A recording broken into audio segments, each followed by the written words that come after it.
May mga pagkakataong parang sabay-sabay nakakaramdam ng sakit ang mga miyembro ng ating pamilya.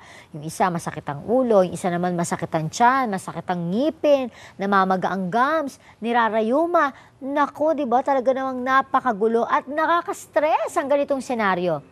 Pero wait, may sagot na po dyan. Isang bote ng cetylated oil? Ano kaya ito?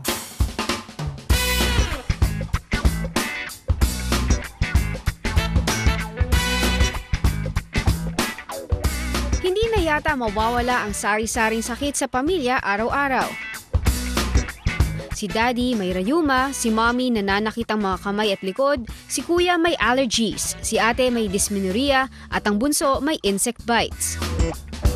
Iba-ibang sakit, iba-ibang gamot. Buti sana kung effective lahat at mabilis ang paggaling.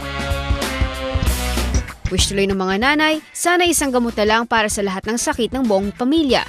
May ganun kaya? Bakit hindi? Batay sa mga pag-aaral, ang lahat ng pains or sakit ay nag-uugat sa isang dahilan. Inflammation or inflammatory response. Pamamaga ng isang partikular na bahagi ng katawan. Actually, ang inflammation ay normal na reaction ng katawan ng tao sa injury, infection or irritation. Subalit nagiging mas madalas ito at masakit dahil sa maling diet natin sa kasalukuyan, makakatulong din ang mga anti-inflammatory supplements at products. Gaya ng Olea Cetylated Oil, siksik sa mga anti-inflammatory nutrients. Nutriwell International Corp is now 5 years in the business. We are into wellness and food supplementation.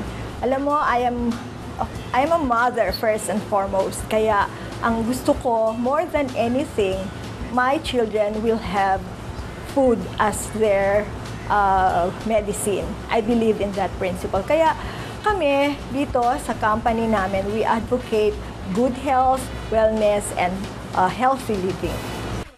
Kaya ang wish ni Mommy, granted na. Isang effective na topical oil para maibsan ang pain na nararamdaman ng lahat ng miyembro ng pamilya. Di na ito kailangan inumin. Ipapahid lang sa painful area, mawawala na ang nagpapahirap na sakit. Our banner product addresses pain, everyday pain. That is Olea. It is available as topical oil and oral capsule. Ang Olea topical oil para kay lolo. Yung sakit ng rayuma ni lolo, tapos sumasakit ang tiyan ng mga lola sa dami ng iniinom na gamot, at saka parang medyo may hyperacidity sila, so pwede sa matatanda.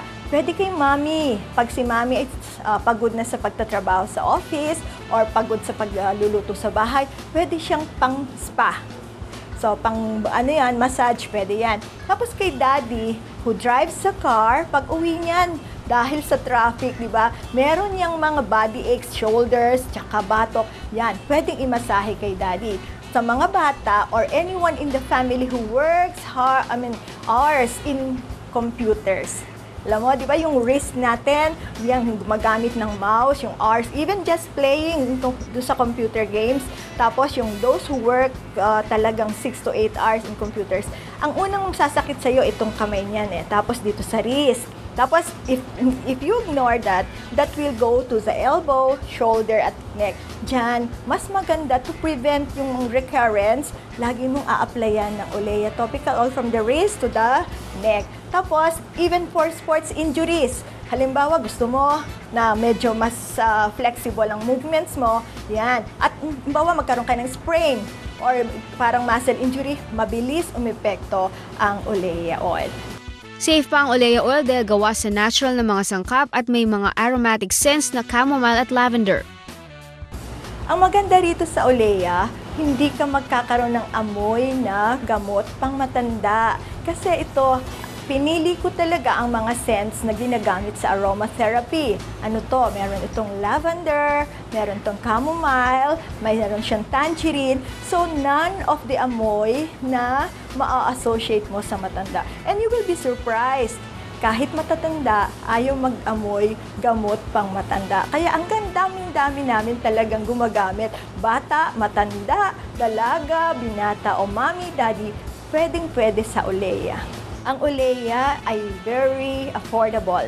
Kahit sa murang halaga ng 160 pesos, pwede ka na maka-avail ng Olea oil. At O mga mommies, mayroon bang may sakit sa pamilya? Ilabas na ang bote ng Olea.